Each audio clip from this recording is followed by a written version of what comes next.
Good morning students. आज हम घूर्णी निर्देश तंत्र में और कोरियोलिस बल के बारे में अध्ययन करेंगे, यानी rotating frame of reference and Coriolis बल। तो हमने पहले पिछले टॉपिक में देखा था कि घूर्णी निर्देश तंत्र होता है, उसमें कण पर एक बल लगता हुआ प्रतीत होता है, उसको छद्म बल या आभासी बल कहते हैं। तो इसी कोरियोलिस बल के बारे में अध्ययन करेंगे। तो हम एक निर्देश तंत्र लेते हैं। एक ये जड़त्वीय निर्देश तंत्र है, इसकी ये एक्स, ये y एंड ये z एक्सिस है, ये s एक जड़त्वीय निर्देश तंत्र है। ये ओमेगा टी कोणीय वेग से रोटेट कर रहा है। एक दूसरा निर्देश तंत्र घूर्णी निर्देश तंत्र है, फ्रेम ऑफ रोटेटिंग है, जो ओमेगा कोणीय वेग से रोटेट कर रहा है। तो इसकी ये दूसरी भुजा है, ये x dash, y dash and ये z डैश इसके कोऑर्डिनेट्स है। अब कोई बिंदु P लेते हैं, ये कोई बिंदु P है जिसका एस निर्देश तंत्र में निर्देशांक एक्स, वाई एंड जेड है, एंड जो H dash, Y dash and Z dash है, जो रोटेटिंग फ्रेम ऑफ रेफरेंस है। प्रारंभ में मूल बिंदु ओ इनका संपाती है।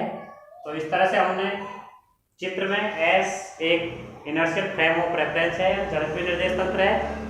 दूसरा निर्देश तंत्र जो एच डैश है वो ओमेगा कोणीय वेग से रोटेट कर रहा है और ओ बिंदु इसका मूल संपाती है। तो हमने ये देखा है कि निर्देश तंत्र जो एस है, जड़त्वीय निर्देश तंत्र एस, जड़त्वीय निर्देश तंत्र एस में स्थिति सदिश, जो स्थिति सदिश है ओपी वेक्टर,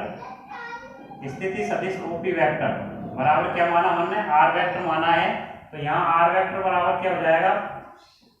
एक्स आई कैप प्लस वाई जे कैप प्लस जेड के कैप। इसको समीकरण नंबर 1 देते हैं। यहाँ आई कैप, जे कैप, के कैप क्रमशः एक्स, वाई और जेड अक्षों के अनुदिश एकांक सदिश है, यूनिट वेक्टर होती है। इसी प्रकार जो घूर्णी निर्देश तंत्र एच डैश है, इसी प्रकार घूर्णी निर्देश तंत्र एच डैश में स्थिति सदिश एच डैश का भी कोई ओपी रहेगा, तो ओपी वेक्टर बराबर वही आर वेक्टर को इससे डिनोट करेंगे। तो घूर्णी निर्देश तंत्र के लिए एक्सिस क्या होगी, X dash, Y dash and Z dash. तो इसके लिए पोजीशन वेक्टर क्या हो जाएगा, X dash I dash cap plus Y dash J dash cap plus Z dash K dash cap. इसको समीकरण नंबर 2 देंगे। यहाँ आई डैश, जे डैश और के डैश क्रमशः जो घूर्णी निर्देश तंत्र है, फ्रेम ऑफ रोटेटिंग है, उसकी एक्स डैश, वाई डैश और जेड डैश के अनुदिश यूनिट वेक्टर है। ये हमने पढ़ा। चूंकि घूर्णी निर्देश तंत्र होता है, उसकी जो एक्सिस है X dash, Y dash and Z dash, स्थिति इनका स्थानांतरित हो रही है, इनकी पोजीशन चेंज हो रही है। तो इसलिए जो एकांक सदिश है आई डैश, जे डैश और के डैश, उनकी भी स्थितियां परिवर्तित होएगी। तो समीकरण 2 का टी के सापेक्ष अवकलन करने पर, अब समीकरण 2 का टी के सापेक्ष अवकलन करेंगे हम। यहाँ समीकरण 2 का टी के सापेक्ष अवकलन करने पर, इसका टी के सापेक्ष अवकलन करेंगे तो हमको क्या प्राप्त होगा, डी आर वेक्टर बटा डी टी बराबर, डी आर वेक्टर बटा डी टी बराबर, एक बार इसका कर लेंगे, डी एक्स डैश बटे डी टी, और आई डैश कैप को ऐसे कैसे रखेंगे, प्लस अगली बार आई डैश कैप को ऐसे कैसे रखेंगे, एक्स डैश का कर लिया, अब आई डैश का करेंगे, एक्स डैश को ऐसे कैसे रख देंगे, x dash D cap I dash बटा डी टी, प्लस इसी प्रकार इसका पहले डी वाई डैश बटे डी टी, जे डैश को ऐसे कैसे रखेंगे, plus Y dash J dash बटा डी टी, प्लस अगली बार इसका करेंगे डी जेड डैश बटा डी टी, और के डैश को ऐसे कैसे रखेंगे, प्लस जेड डैश और डी डैश के बटा डी टी। यानी इसका समीकरण 2 था, उसका हमने टी के सापेक्ष अवकलन कर दिया। अब आगे हम क्या देखते हैं कि जो इसको समीकरण नंबर अगला देते हैं, समीकरण नंबर ये हमने 3 दे दिया। इस समीकरण में हमने जो एक साथ है इस संख्या, इसको एक साथ लिख देंगे, माना जड़त्वीय निर्देश तंत्र, माना जड़त्वीय निर्देश तंत्र का ऑपरेटर जो संकारक था डी बटा डी टी था को एच डैश में किससे करेंगे, डी डैश बटा डी टी से लिखने पर इसमें लिखेंगे तो हम क्या देखते हैं कि इसको हम जो डी बटा डी टी ऑपरेटर था एच में उसको एच डैश में डी डैश बटा डी टी से लिखेंगे तो हम ये देख सकते हैं कि डी एच डैश बटा डी टी और I dash cap plus D Y dash बटा D T J dash cap plus D Z dash बटा डी टी और के डैश कैप बराबर क्या होगा, डी डैश आर बटा डी टी और इसको हम बी डैश कह सकते हैं। क्या कह सकते हैं इसको, वी डैश। इसको समीकरण नंबर हम 4 कह सकते हैं। इसको क्या कह देंगे हम, समीकरण नंबर 4। तथा हम क्या देखते हैं, आई डैश कैप जे डैश कैप व के डैश कैप ये जो एकांक सदिश है जो एक समान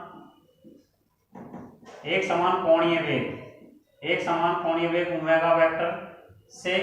घूम रही है, एक समान कोणीय वेग से घूम रही है। तो हम क्या लिख सकते हैं इनके बारे में, हम लिख सकते हैं कि जो डी आई डैश कैप है बटा डी टी है इसकी जगह हम लिख सकते हैं omega vector cross I dash, omega vector dot I dash. इसी प्रकार डी जे डैश कैप बटा डी टी बराबर लिख सकते हैं omega vector cross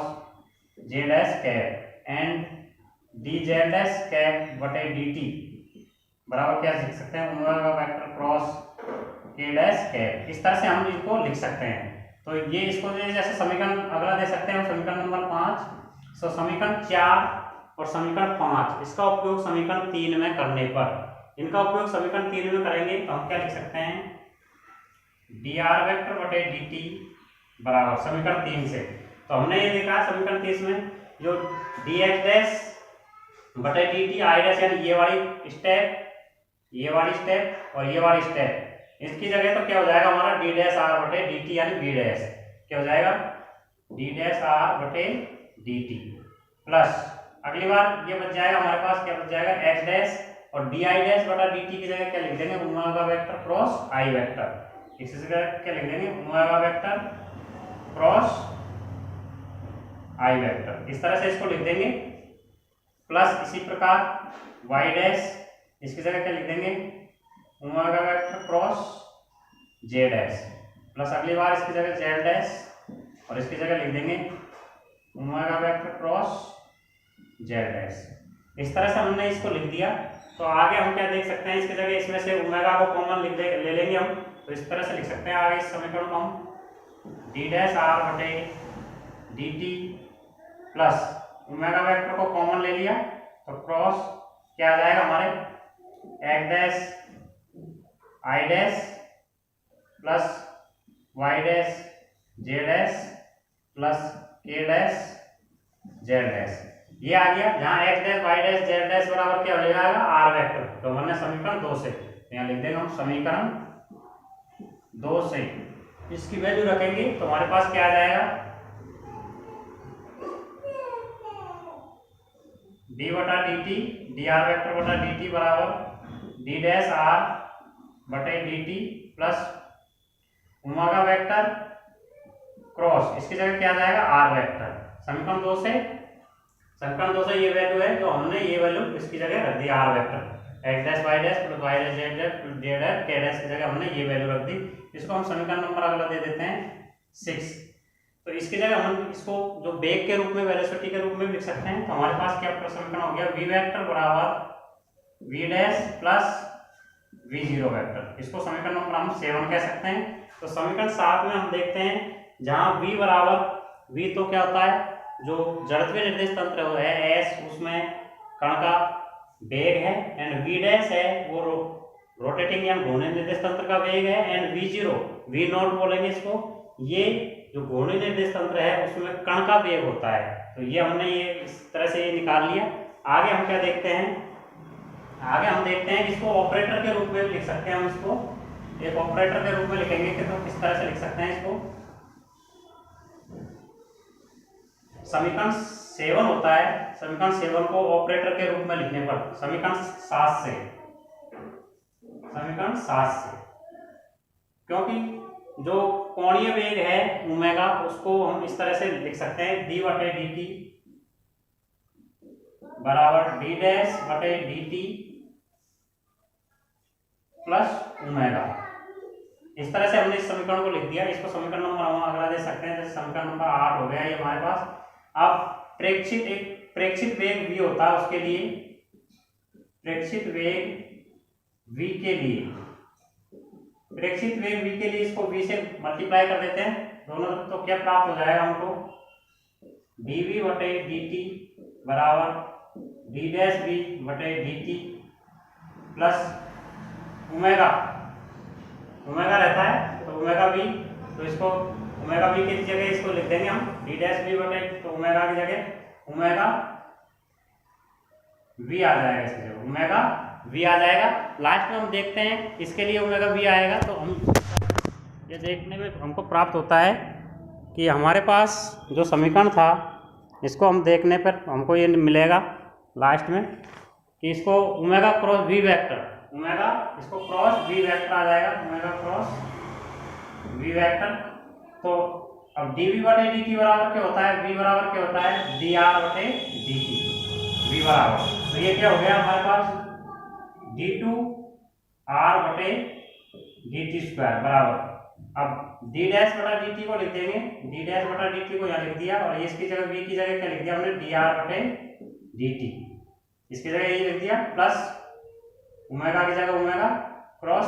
v vector की जगह क्या लिख दिया हमने dr वेक्टर बटे dt। इस पे वेक्टर लगा सकते हैं हम, वेक्टर लगा देंगे, तो ये हमने केवल ये लिखा है, इसको समीकरण नंबर हम 9 कह सकते हैं, समीकरण नंबर 9 हो जाएगा हमारे पास ये। आगे हम देखते हैं क्या है हमारे पास।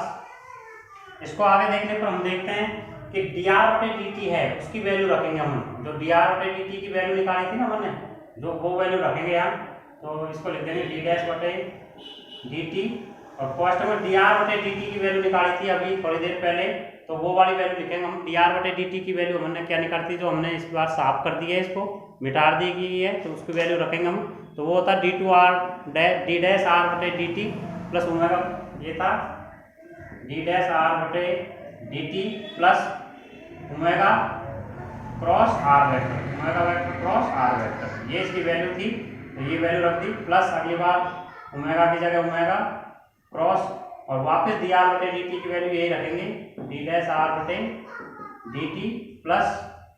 Omega vector cross r vector. अब क्या करते हैं हम, इसको इससे गुणा करेंगे और इसको इससे गुणा होगा, आपस में गुणा करेंगे, तो हम देखते हैं कि इसको इससे करेंगे तो क्या हो जाएगा d2 डैश r बटे dt स्क्वायर प्लस, अब देखो इसका इसके साथ करेंगे तो d डैश r बटे dt ओमेगा r रहेगा, और इसमें भी देखो ओमेगा r रहेगा d डैश r बटे dt, तो ये करेंगे कितना हो जाएंगे 2, तो 2 omega cross d dash r बटे dt, इसको 2 ओमेगा d डैश r बटे dt प्लस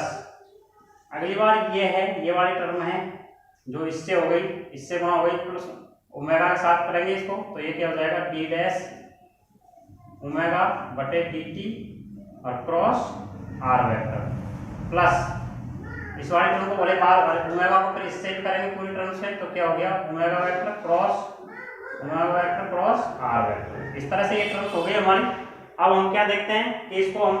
ये लिख सकते हैं ये बराबर, तो d2r बटे dt स्क्वायर, तो क्या हो गया देखो, ये तो जड़त्वीय निर्देश तंत्र होता है dr बटे d2r बटे dt स्क्वायर, ये तो हम ए लिख सकते हैं, इसको त्वरण होता है जो s में है, और d2 डैश r वेक्टर बटे dt स्क्वायर ये घूर्णी निर्देश तंत्र में त्वरण है,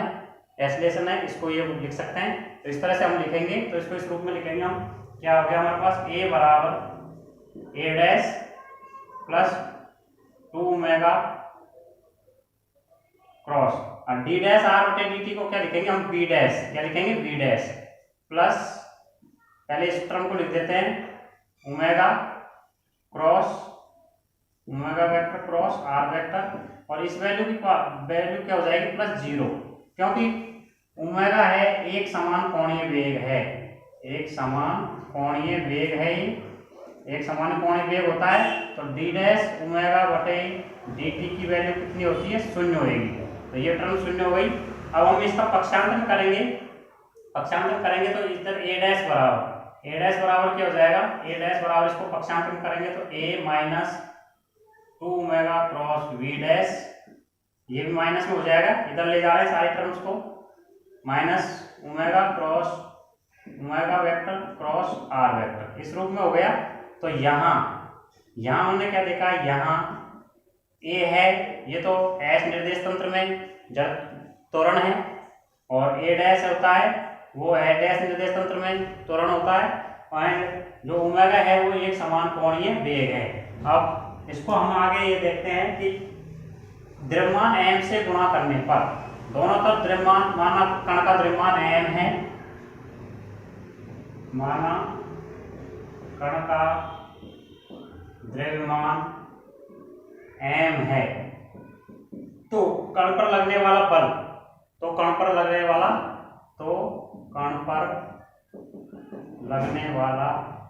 बल, तो कण पर लगने वाला F बराबर क्या होगा, ma।